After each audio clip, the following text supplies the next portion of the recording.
My husband left me in a hospital bed to go on vacation with his mistress, but he made one mistake. He paid for it with my credit card. The sound of the zipper on a Louis Vuitton carry-on bag sounded like a gunshot in the quiet sterility of my hospital room.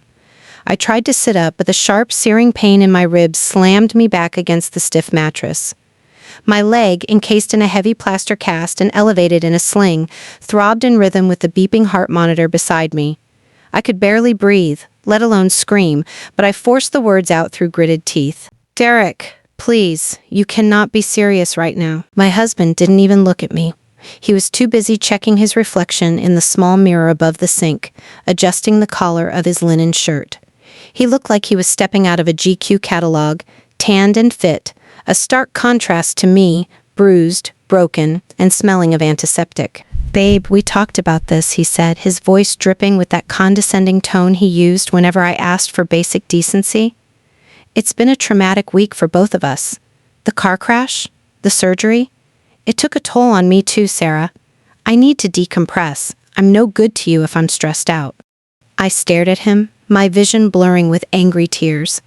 A toll on him? He wasn't the one who had been T-boned by a drunk driver. He wasn't the one getting pins put into his femur. He had been at the country club playing golf when the police called him. And now, 3 days post-op, he was leaving for a 10-day vacation to Cabo. "You're leaving me here alone," I whispered. "I can't even get a glass of water, Derek." He rolled his eyes and grabbed the handle of his suitcase. "You're in a hospital, Sarah. It's literally the safest place you can be. You have doctors, nurses. You don't need me here holding your hand. Besides, everything is non-refundable. Do you know how much money we'd lose if I canceled?" That was always it. The money. My money. He walked over to the bed, grabbed his sunglasses, and leaned in but stopped a foot away, as if my injuries were contagious. "Looking for a smooth, engaging voice for book narration, television, and social media? You've probably heard my voice before, so let's get you millions of views." "Look, I'll keep my phone on," he said, lying through his teeth. "I'll be back before you're even discharged. Just focus on healing. Relax. It's not like you can go anywhere anyway." He chuckled. He actually chuckled at his own joke. Then, with a quick wave, he walked out. I watched the heavy wooden door swing shut, the click of the latch echoing the finality of my marriage. I cried until I was exhausted. I woke up hours later. It was 2 a.m. Derek would have landed hours ago. Against my better judgment, I unlocked my phone. I opened the banking app. I navigated to my personal credit card, the platinum one I had added him to for emergencies. My breath hitched. Pending charge. Cabo Luxury Resort and Spa, $6,500. Dated today. Pending charge. Airline upgrade first class, $1,200. Dated today. He hadn't booked this weeks ago. He had booked it this morning, while I was sleeping off a dose of morphine. But then I saw the next charge. Pending charge. Airline seat selection, seat 4A, seat 4B. 2 seats. He wasn't going alone to decompress. I felt a nausea that had nothing to do with the anesthesia. Who? Who was he with? I quickly switched to Instagram. Nothing. Then I remembered. Vanessa, his high school sweetheart, the one he swore was just a friend. I went to her TikTok. The first video was posted 3 hours ago. The caption read, "Finally escaped the drama. Paradise found with my boo." The video was a montage. A view from a plane window. A clinking of champagne glasses in first class. And there, for a split second, was a hand holding the glass. A man's hand, wearing a distinct gold Rolex. My father's Rolex. The one I had given Derek as a wedding gift. The screen of my phone blurred as rage replaced the sadness. He wasn't just leaving me. He was using my money to take his ex-girlfriend on a luxury vacation while I lay here unable to walk. If you've ever had your trust shattered into a million pieces by the one person who was supposed to protect you, hit that like button right now. Because I'm about to show you that while a broken heart hurts, a woman with a plan and a credit card limit is the most dangerous creature on earth. I didn't scream. I stared at that video. Clink. Smile. Rolex. Clink. Smile. Rolex. I looked at the banking app again. He was in Cabo. He had my card. He thought I was helpless. He was wrong. I opened the contact list on my phone. I didn't call Derek. I didn't call my parents. I called the number on the back of my credit card. Customer service, this is Angela speaking. How can I help you today? Hi, Angela, I said, my voice steady, cold, and unrecognizable to my own ears. My card has been stolen. I need to report unauthorized charges. And Angela, I need to cancel everything. Right now. Sarah just froze her husband's assets while he is 2,000 miles away. But what happens when the hotel tries to charge that card for the second night? Hit like and subscribe for part 2 to see the fallout. I didn't just cut him off. I deleted him. I need to be clear, ma'am, Angela from the fraud department said, her voice dropping to a serious, professional register. If you report this card as lost or stolen, any authorized user cards associated with this account will be immediately deactivated. The account number will be null and void instantly. Is that what you want to do? Yes, I said, staring at the ceiling, picturing Derek sitting in that first-class seat. Deactivate it all, immediately. Done, Angela said. A new card will be mailed to your billing address in 3 to 5 business days. The current cards are dead plastic. Actually, yes, I said, my mind racing. I have a joint checking account. I need to transfer the entire balance into my personal savings account, the one he doesn't have access to. Ma'am, for a transfer of that size... Okay, I can process that. You want to leave the joint checking balance at 0? 0, I confirmed. Leave him nothing but the overdraft fees. After I hung up, I lay back against the pillows. It was a nuclear option. But then I thought about Vanessa. I thought about him leaving me here, broken. He had declared war on my dignity. I was just responding with superior firepower.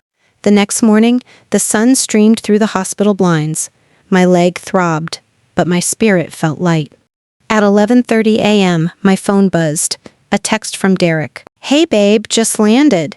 Service is spotty. Miss you already. Hope you're resting. I stared at the screen. Miss you already. He was a sociopath. I didn't reply. I spent the next hour making calls. I called our cell phone provider. I removed the international roaming plan he had begged me to add. Now every text, every minute of a call in Mexico would cost him a fortune. Then I called a lawyer. Mr. Henderson. When I told him the situation, he didn't offer empty platitudes. He just hummed a low, dangerous sound. You focus on getting your leg healed, Sarah, Henderson growled. I'll have a private investigator pull the flight manifests. By the time he gets back, we'll have enough evidence to bury him. Does he have keys to the house? Yes. Not for long, Henderson said. Once you're discharged, we're filing for an emergency protective order. We'll change the locks the second you get home. I hung up, feeling like a general marshalling her troops, but the real show was about to begin. It happened at 2:00 p.m. My phone rang. It was Derek. I let it go to voicemail. 2 minutes later, it rang again. Finally, a text came through. Babe, is something wrong with the bank?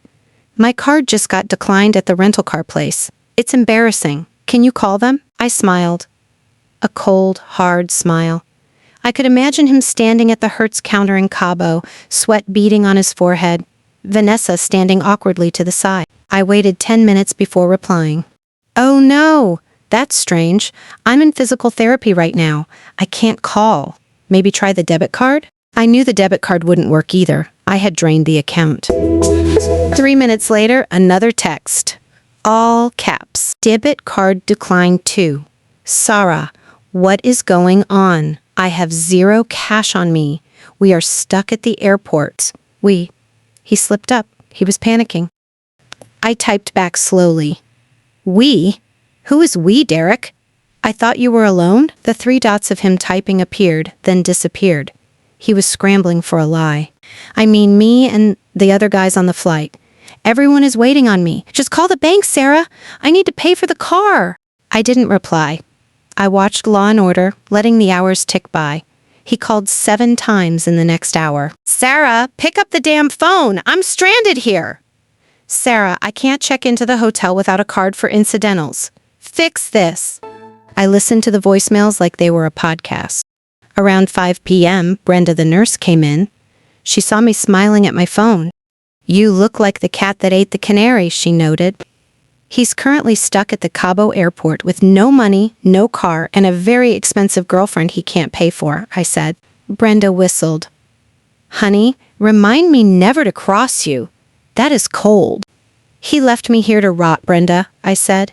He's lucky I didn't report the car stolen. If you think Derek deserves to be stranded in Mexico with $0, subscribe to the channel right now and hit the notification bell, because what happens when he finally finds a way back home, let's just say, the locks aren't the only thing that's going to change.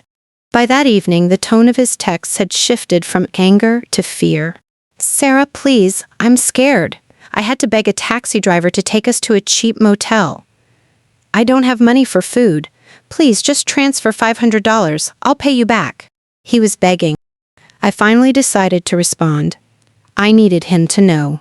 I opened the banking app and took a screenshot of the transfer I had made, the one that moved every last cent of our $45,000 savings into my personal account. I sent him the screenshot. Then I typed, I know about Vanessa. I know about the first-class seats. I know you're not decompressing. Enjoy your vacation, Derek. I hope she's worth it, because she's the only asset you have left. I hit send. Then I blocked his number. I blocked Vanessa.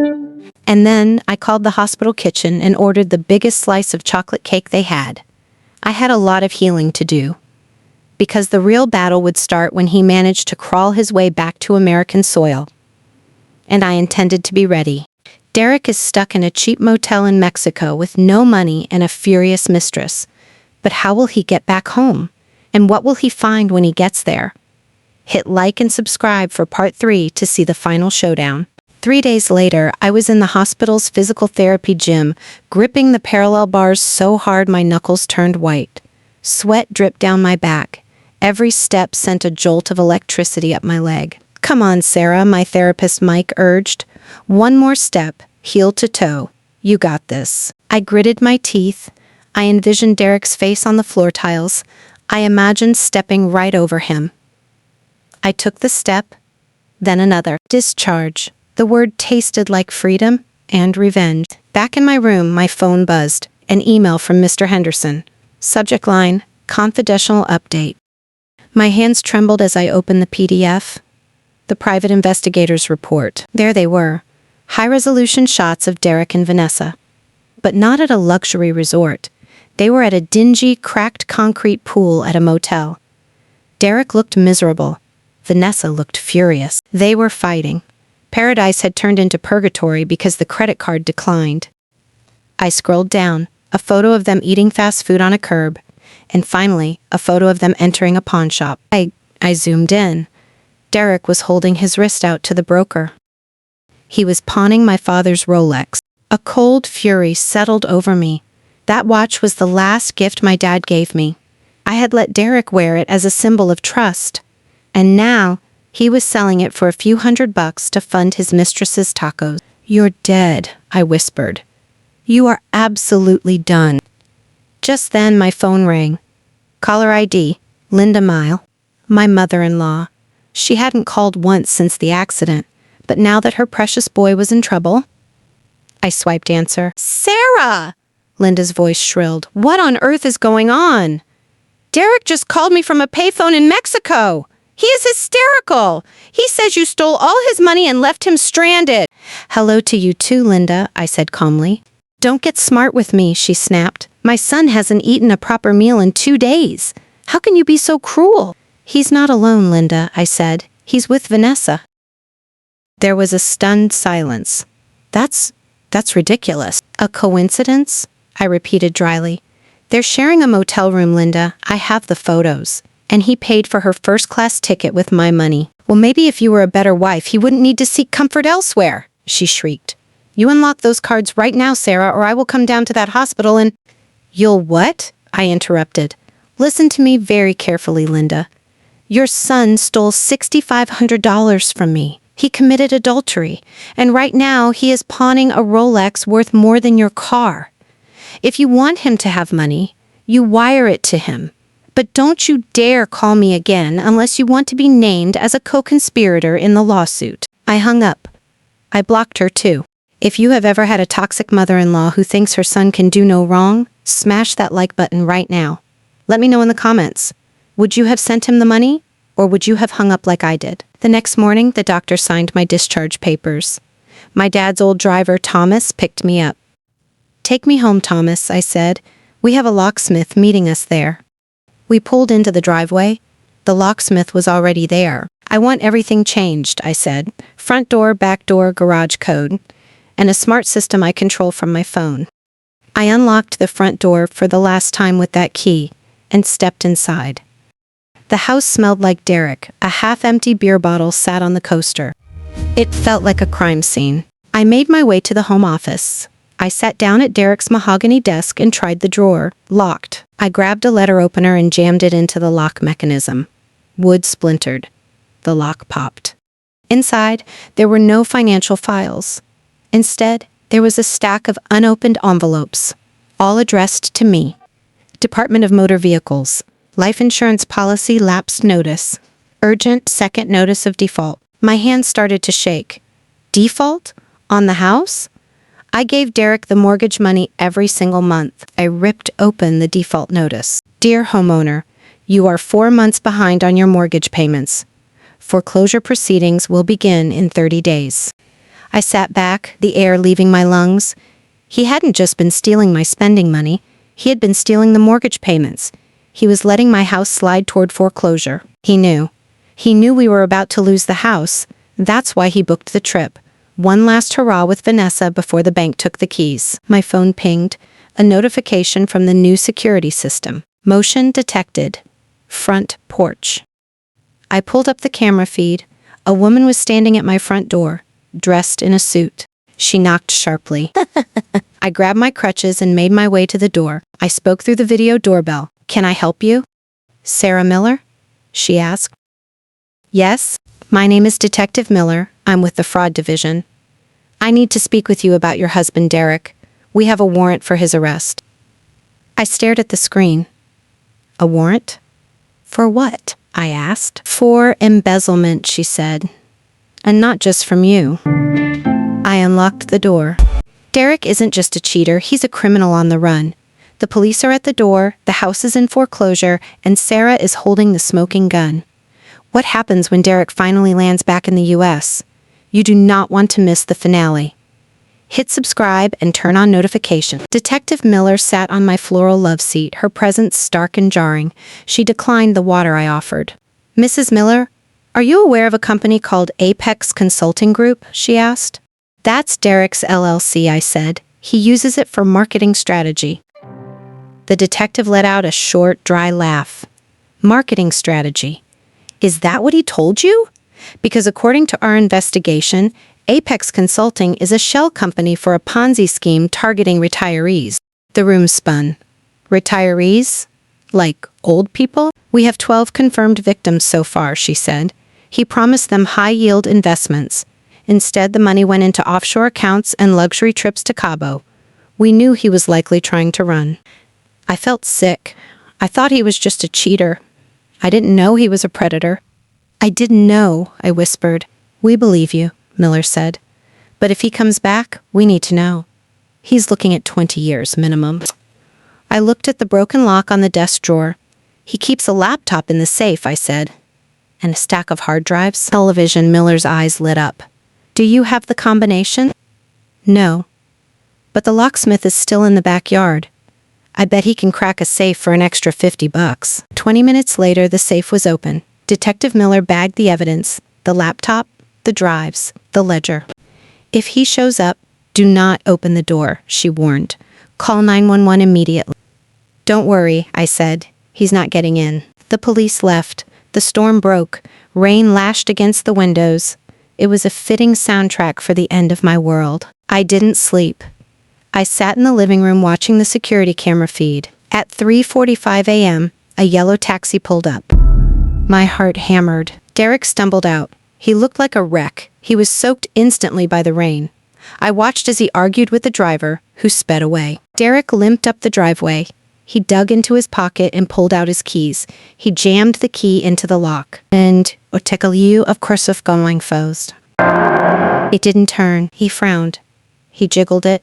He twisted it hard. Nothing. Come on, I heard him mutter through the doorbell camera. He tried the garage keypad. 1, 2, 3, 4. The keypad flashed red. Access denied. He ran back to the front door and started pounding on it. Sarah! I know you're in there. Open the damn door. It's freezing. This is the moment every person who has ever been cheated on dreams of. If you are enjoying seeing Derek get exactly what he deserves, hit that subscribe button right now. I picked up my phone. I activated the intercom. The code has been changed, Derek. My voice boomed from the porch speaker. He jumped back, looking at the camera lens. Sarah? Thank God. Babe, something is wrong with the house. Let me in. I was mugged. They took my watch. You weren't mugged, I said coldly. You pawned the watch. And you didn't lose your cards, I canceled them. He froze. What? Sarah, you're acting crazy. Open the door. You're not my husband, I said. You're a squatter. And by the way, Detective Miller found the laptop. The color drained from his face. You talked to the cops? I gave them everything, Derek. The ledger, the hard drives, the list of retirees. You BTCH, he screamed, slamming his shoulder into the door. You ruined everything. Open this door or I will break it down. I wouldn't do that if I were you, I said. Why? Because you're going to hit me with your crutch? He sneered. No, I said. Because of what's behind you. Derek spun around. 2 police cruisers flooded the driveway with blinding blue and red strobes. Derek Miller, a voice boomed. Put your hands in the air. Derek looked at the cops. He looked at the door. He was cornered. He slowly raised his hands, defeat written in every line of his body. I watched from the window as they slammed him against the hood of the cruiser and cuffed him. It should have felt like victory, but I just felt numb. This was the man I had promised to spend my life with, and now he was nothing more than a statistic. But the story doesn't end here, because as they were driving him away, I saw another car pull up, a sleek, black sedan. The window rolled down. It was Vanessa. She hadn't stayed in Cabo, she had followed him back, and she was looking right at my house. Derek is going to prison for a long time, but Vanessa is still out there, and she knows where Sarah lives. Is she coming for revenge? Hit like and subscribe and let me know in the comments, do you think Sarah should sell the house and move, or stand her ground? See you in the next story. A normal mistress would have driven away. Vanessa walked up to the door and pounded on it. I stayed safely behind the reinforced wood and engaged the intercom. Get off my property, Vanessa, I said flatly. Unless you want a matching set of handcuffs. Open the door, Sarah, she shouted. I know he gave it to you. The backup ledger with the crypto keys. My blood ran cold. She wasn't just a mistress. She was an accomplice. She knew about the stolen retirement funds. I quickly hit record on my phone. I don't have any keys, Vanessa, I said. Did you help him steal that money? I helped him launder it, she yelled. I set up the shell companies in the Caymans. Half of that money is mine. Give me the drive so I can get out of here before the feds show up. Thank you, I whispered. I'm calling the police, Vanessa, I said loudly. The detectives already have the drives. There was a silence. Then, a string of profanities and the screech of tires as she peeled out. I emailed the file to Detective Miller. Subject: Vanessa admitted to laundering. Go get her. The next morning, the sun came up. I called a locksmith to add a second deadbolt. I wanted every trace of Derek out of that house. At 10 a.m., my phone rang. Caller ID. Hudson County Correctional Facility. Collect call. I accepted the charges. Sarah? His voice was tinny. Sarah, please tell me you're there. I'm here, Derek. Eating a bagel? How's the food in there? This isn't funny, he hissed. I'm in a holding cell with animals. You have to bail me out. The bail is $500,000. You have the trust fund. I nearly choked. Bail you out? You stole my mortgage payments. You left me in a hospital to go to Cabo with the woman who helped you launder money. And you think I'm going to use my inheritance to bail you out? I made a mistake, he pleaded. Vanessa manipulated me. I love you. You promised for better or for worse. You didn't think about for better or for worse when you were booking first-class seats for your side piece, I countered. And by the way, I met Vanessa last night. I recorded her confession. She's probably being booked right now. You recorded her? I did. And Derek? I'm filing for divorce today. Annulment based on fraud. You can't do that, he growled. I'll sue you. Go ahead. My name is clean. You have nothing, Derek. No money, no wife, no mistress, no future. If you've ever had a toxic ex try to gaslight you, you know exactly how satisfying this moment is. Hit share if you know someone who needs to stand up for themselves. Sarah, wait! Goodbye, Derek. I hung up. And then I permanently disconnected the landline. An hour later, Mr. Henderson arrived. They picked up Vanessa at the airport. She's singing like a canary to cut a deal. What about the house? I asked. We can petition for a stay on the foreclosure, Henderson said, but the feds are going to seize all of Derek's assets. His car, his electronics, maybe even the furniture. Let them take it, I said. I hate this furniture anyway. As long as I keep the house, I can start over. The next few weeks were a blur. My leg healed. I went back to work. The final showdown was inevitable. The court date was set. State versus Derek Miller. I walked into the courtroom wearing a red dress. Not black, not navy, red. The color of power. Derek was at the defense table wearing an orange jumpsuit. When I walked in, he turned. He mouthed the word, Sarah. I didn't look away. I didn't flinch. I walked straight to the front row, sat down, and waited for the show to begin. He thought he could break me. He thought he could leave me in a hospital bed and walk away with my life.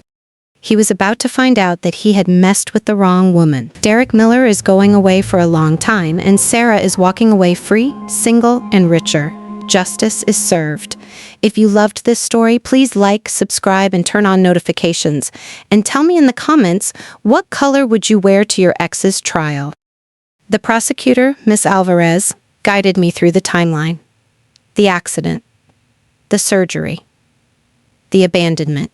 And Mrs. Miller, Alvarez asked, when you confronted your husband about these charges, what was his reaction? He lied, I said, my voice projecting across the courtroom. He told me he was decompressing. He told me he was alone, but he was in Cabo with his mistress, spending the money meant for our mortgage, while I was unable to walk to the bathroom on my own. I heard a gasp from juror number 4. I knew right then we had them. Derek's lawyer tried to paint me as vindictive. Is it true, Mrs. Miller, that you left your husband stranded in a foreign country without access to a single penny? It is, I replied, just as he left me stranded in a hospital bed without a husband. Overruled, the judge said. But the real knife in Derek's back came from Vanessa. She detailed everything. The fake consulting contracts. How Derek laughed about spending the geezer's money. Derek watched her, his face turning purple. The love of his life was destroying him to save her own skin. It took the jury less than 3 hours. We, the jury, find the defendant, Derek Miller, guilty on all counts. Guilty of wire fraud. Guilty of embezzlement. Guilty of money laundering. The judge didn't hold back. Mr. Miller, you preyed on the vulnerable. You betrayed your spouse. I sentence you to 15 years in federal prison. 18 years. Derek's knees buckled. He looked back at the gallery. His eyes met mine. I didn't smile. I didn't wave. I just looked at him with absolute indifference. He was a stranger to me now. As they led him away in handcuffs, I finally let out the breath I had been holding for 6 months. It was over. 6 months later, I stood on the front porch of my house. I had painted the shutters a cheerful blue. Inside, the leather furniture was gone. The house finally felt like mine. I was the sole owner. I walked into the kitchen and poured a glass of iced tea. My leg was fully healed, though it ached a little when it rained, a permanent reminder of the crash that had ironically saved my life. My phone buzzed. A text from Detective Miller. Just thought you'd want to know. Vanessa violated her probation. Caught trying to leave the state. She's looking at 18 months inside. I deleted the text. I didn't care about Vanessa. They were in the past. I walked to the living room window. A moving truck was pulling up next door. New neighbors. A fresh start. I turned away from the window and looked at the camera one last time. Ladies, listen to me. If your gut tells you something is wrong, check the bank account. If he leaves you when you're down, don't wait for him to come back. Change the locks. Protect your peace, and never, ever let anyone treat you like an option when you should be the priority. If you enjoyed this story of justice served cold, please subscribe to the channel.